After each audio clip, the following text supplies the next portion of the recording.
Starting to watch you with his Sunderland career, and I'm loving it. Keep up the great work, mate. We'll hire up. Appreciate your comment, and appreciate all of you guys that are enjoying the save right now. Halfway through Season 2 as we return today with a really big episode to end our hashtag quadruple upload weekend. What's going on, guys? Welcome back. Episode number 14 of Career Mode. Big episode today as well. Big games in the Premier League as we try and keep our hunt for a European place alive. We've got the FA Cup third round against MK Dons, and we're going to send our scouts out back for the rest of the season as well. Send our scouts back out for the rest of the season, I should say. So yeah, lots to get through in today's big episode to close the weekend off, and we start with this. A trip to the current league leaders, Manchester City, top of the table right now, a point clear of Arsenal, and to be fair, what is a really open title race. Our first game at the Etihad.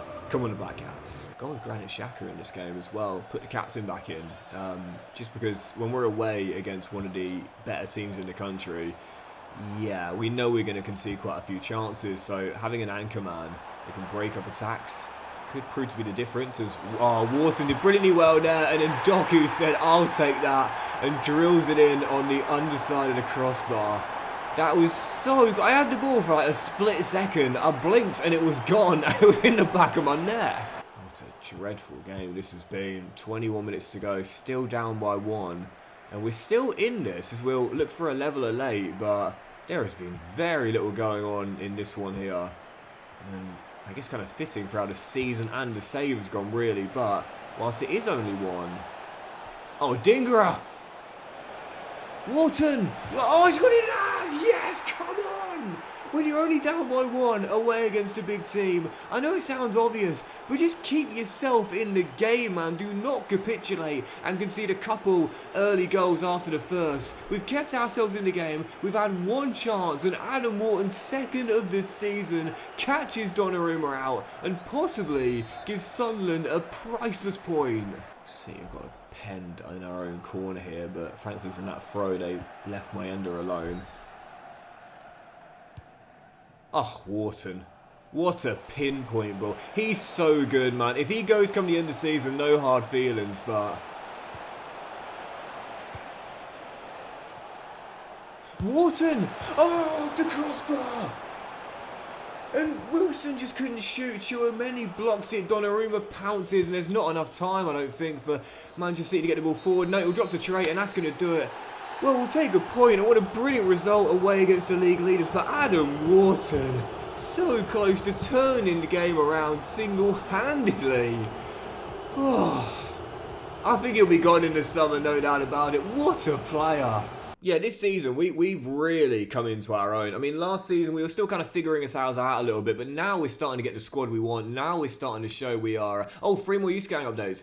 We're a threat for a European place. No doubt about that, yeah. Our final 3 scouting updates, let's see what we got. Just looking down the list of the Scottish goalkeepers we've got. It's between 2. They're right at the top. We've got Patrick Williams, who's guaranteed to have at least showing great potential, we assume. But also Gordon Fulton, who's a guaranteed exciting prospect. So I'll go with the latter. I'll let Patrick go. We only need the one, so it's Gordon who makes it. And from Mexico, we've already got the fantastic potential to be special lad Arias. So I'll just put one more in, and that is Ramon Ibanez up the top, who's also an exciting prospect, and we'll leave the rest in Mexico.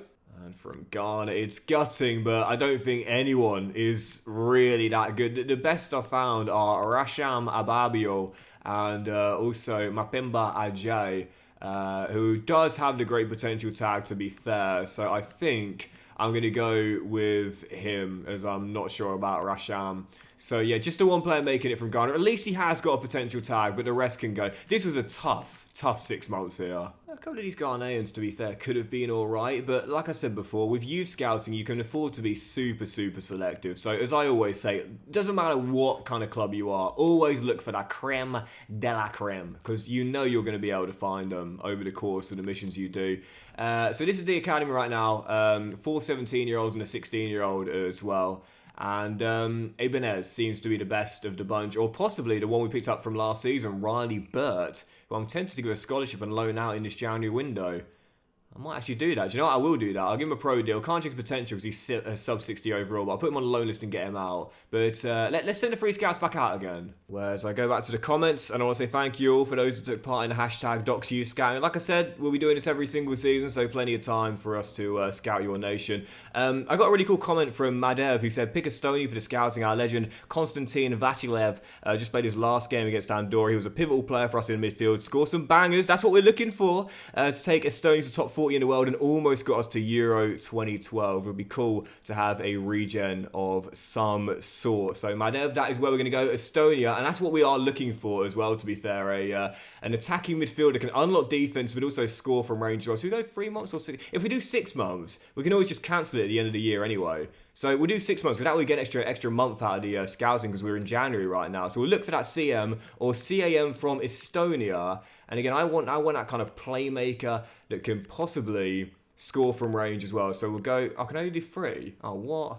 Do you know what? No, we're going as far up as possible, man. We want that playmaker. Let's go for a 10, a playmaker, and a shadow striker from Estonia. Thanks for your comment, mate. And I want to make sure we scout every single continent. And I don't think we've been to Asia or Oceania yet. And to be fair, I did see a couple of comments from Australia. I know I've got a few Australian fans. So with that being the case, we will go down under and see what we can find from Australia. Hopefully find the next Tim Cahill. You know, I'd love that, being a Millwall fan. And yeah, we'll look for let's go for where should we look here from Australia? I say what we could do as an anchor man, really. Like someone to be a long-term successor for Granit Xhaka. So an Australian defensive midfielder. Someone with a lot of stamina as well, like Jackson Irvine. And we'll see what we can find from Australia. So I appreciate the comments, guys. And for our third and final scout, I think we should go back to Africa, man. We didn't really get what we were hoping for from Ghana. So to be fair, what I'll do is I'll say to my scout, you haven't got to travel far to go to your next country. It's literally right next door. We're going to go from Ghana to Nigeria. I know I've got a load of Nigerian followers, man. I love you guys so much. I've always wanted to visit Nigeria. My favourite book is set in Nigeria. Half of a Yellow Sun, written by Chimamanda Ngozi Adichie. She's also my favourite author as well. So one day, I dream of coming to visit your country. But that's where my scout will be going for the next 6 months. I saw a couple of comments saying, look for the next JJ Okocha. Mate, I'd absolutely love that. You know, he's a brilliant player from back in the day, back in my day, but we're already looking for an attacking midfielder and a defensive midfielder, so I'm actually going to go for a tough, tackling, strong, ball-playing defender from Nigeria. Maybe the next Joseph Yobo, possibly, and we'll see what we can find. So it's going to be Nigeria, our third and final nation. That's where we'll scout for the rest of Season 2. But guys, as always, thank you for your comments. I'll be coming to you in a couple of episodes for more comments, so keep your eyes peeled, keep your fingers on the keyboards. We'll be asking you guys where we scout next season very soon. Right, following game, let's jump into it. It's Liverpool away at Anfield. The January window is open, of course, but I'm not sure if we'll make any signings in this window. Wilson may be leaving to Ajax. That's our backup striker, so possibly we'll look for someone to be an understudy to Brobbey. Other than that, I'm fine with the team, and why wouldn't I be right now? We are still in the hunt for a European place. Tough one here, though. The Reds away in the Northwest. Oh, that's a naughty late tackle that from Cody. I think it would just be a booking when the play goes dead, but that was... Whew.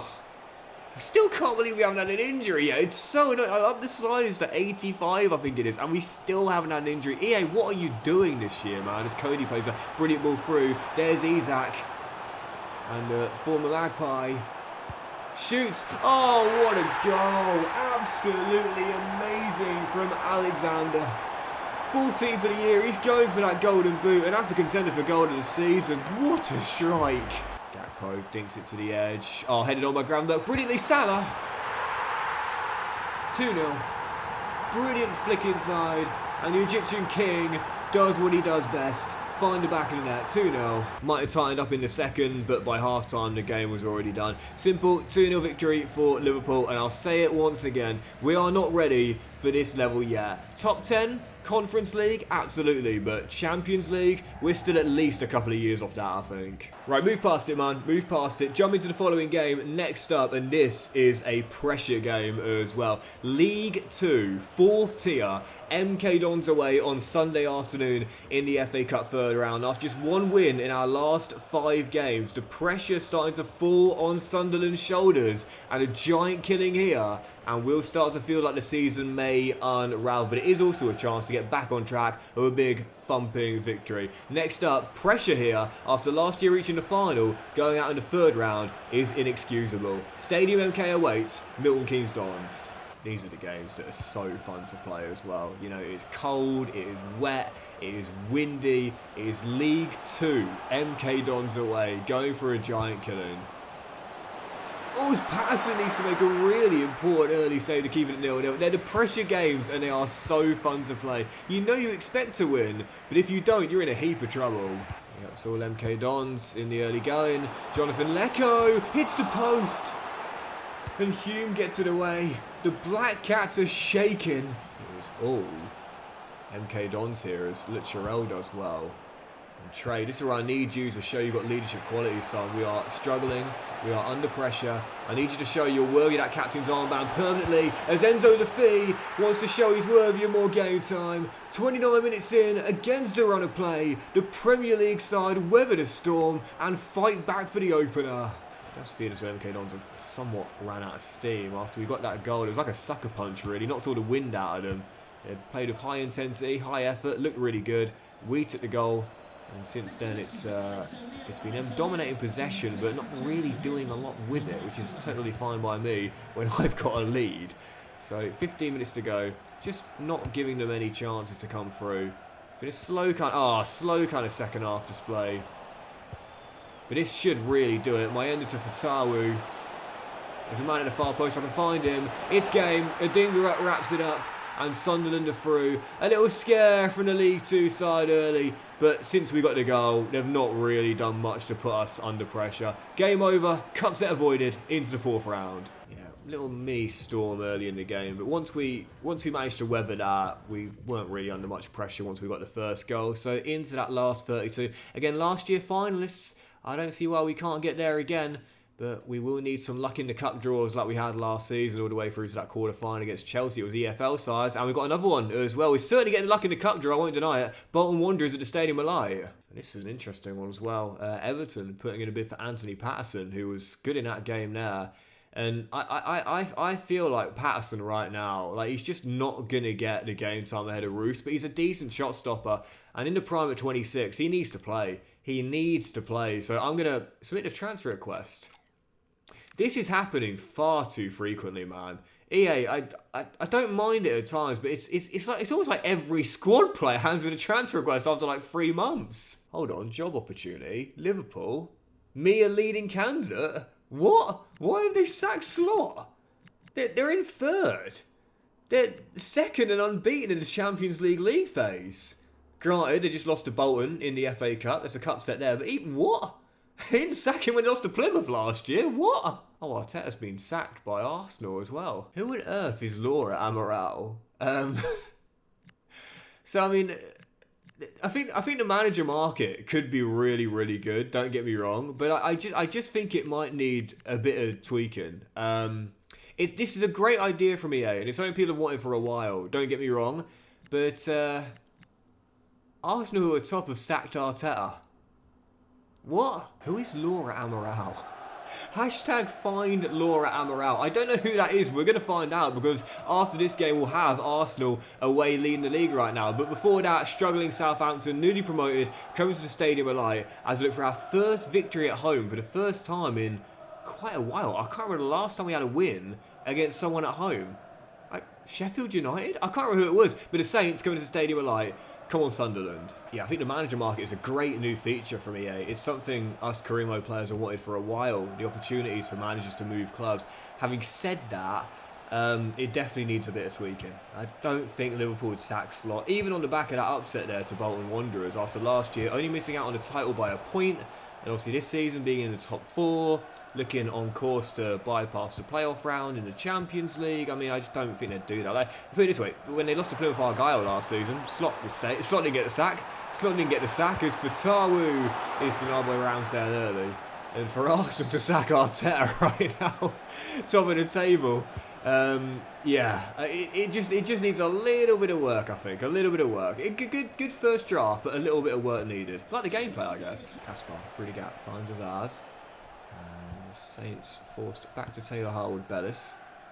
Do you know who he's married to, by the way? Roy Keane's daughter. How interesting is that? I only found it out recently. But anyway, as Browy's going to beat him. And Ramsdale makes a great save there. 2 good stops from the returning loanee. Keeps it at 0-0 for now. But all the pressure from Sunderland, all we've got to do now is make it pay and put the ball in the back of the net. As I thought it went in. Gertrude hits the side of the net. 5 to go before the break. Still tied at 0-0. It's been a half really of control from Sunderland. And the only thing that's been missing... Oh, really well done. Oh, he's acres of space. Brobby. Diarra, sorry. And there's a Dinger who should wrap it up. And finally, the Saints have the lead. And Sunderland have the lead. And I always say this as well. When there's games where you are on top and you're doing all the right things, you just haven't had the breakthrough. I know it's hard to do, but just keep believing and just keep pushing, and eventually you'll get the breakthrough.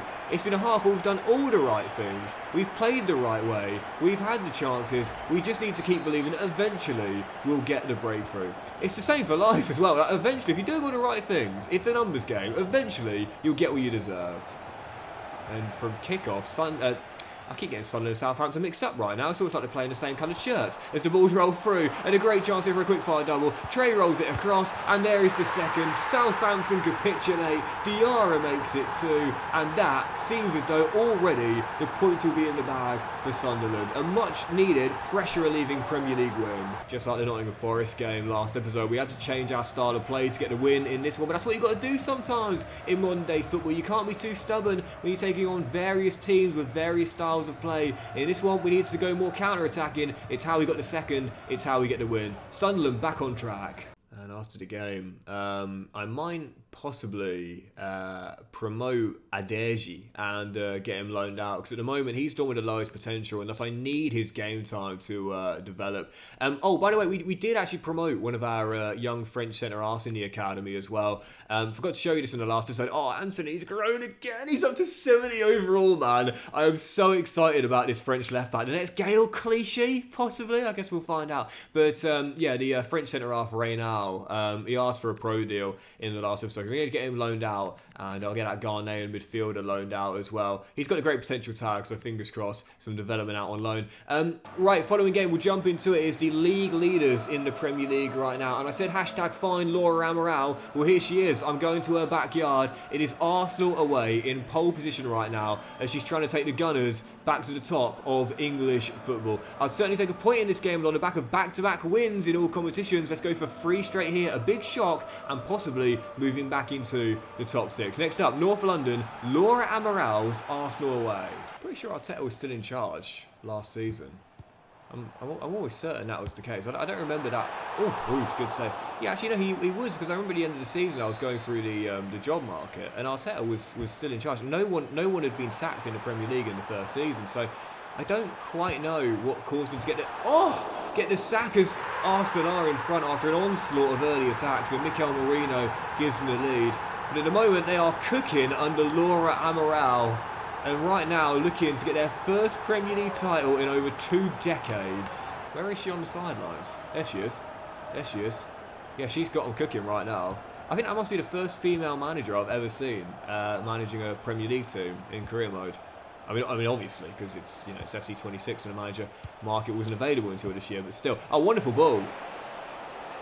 Talby, great skill. What a goal! Get in! And right from kickoff, Talby's second of the year puts Sunderland right back on level terms. What a goal!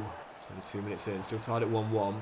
As the leaders look to get themselves back in front. Victor Gyökeres offloads. Odegaard coming through. Drills it in. Top corner. No chance for Roos. Excellent strike. Arsenal showing why they are top of the table.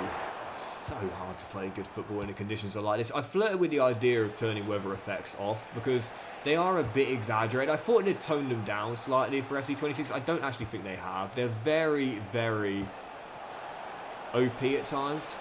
And I get that the ball does stick on the turf with underhit passes in wet conditions. Believe me, I've played in plenty of games like this. But it does mean it's so hard to play good football, and that is exactly what we want to do. So I don't know whether I'll turn weather effects off or not. I'll keep them on for now, but we shall see. I turned them off last year, and it did, to be fair, result in better gameplay, but I guess it came at the expense of a bit more realism. Anyway, still down by 1. Not out, but needing a goal.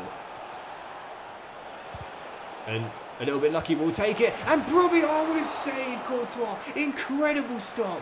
And that is what having a world-class goalkeeper can do. The Belgian international has just produced a majestic save to keep it at 2-1. How did he keep that one out? As Brobbey, oh, no, it's a foul.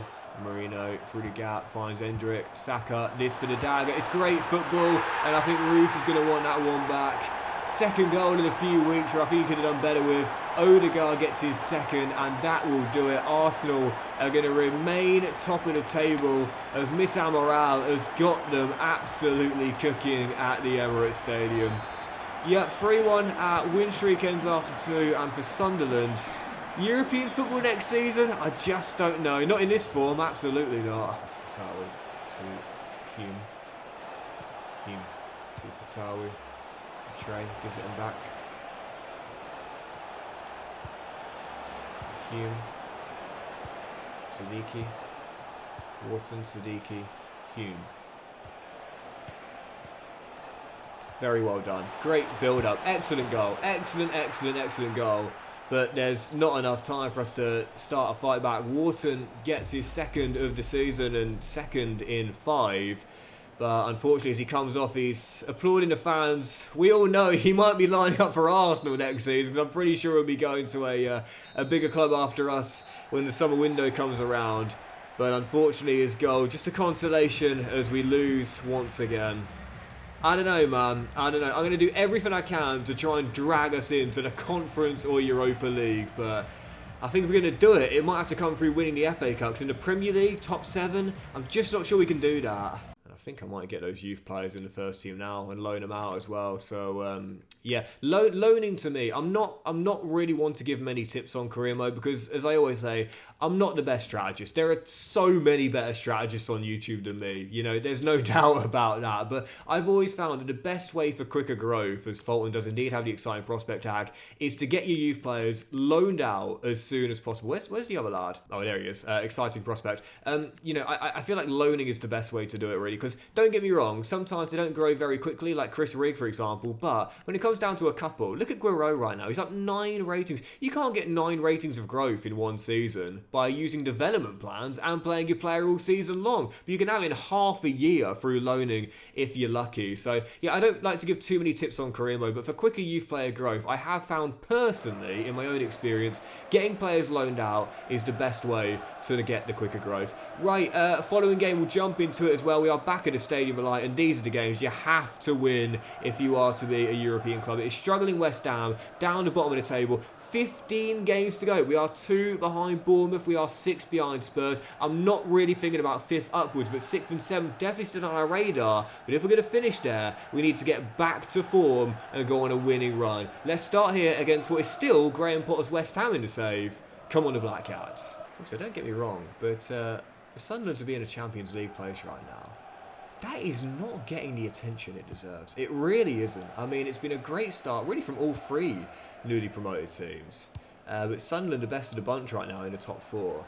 Can we give Regis his flowers? Because what he is doing there is nothing short of miraculous, man.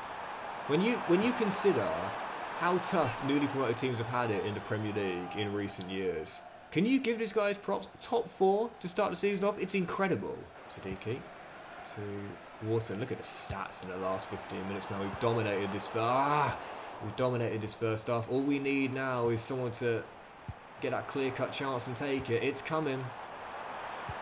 There it is. Brian Brobbey through. Smashes it in. A few games without a goal for Double B. Back on the score sheet. Already more goals this season than he had the entirety of last season. I backed him. I backed the big man up top, and he has not let me down. Second half underway. We are still currently leading by 1, courtesy of a nice Brobbey strike.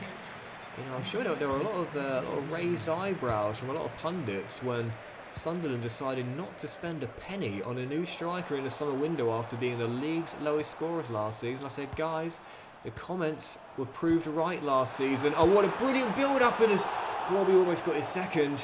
I gave him the game time last year as my second top scorer. This season I backed him again, and again he's repaying me. That should have been the second, as the second half is underway. Still playing some really neat and tidy football.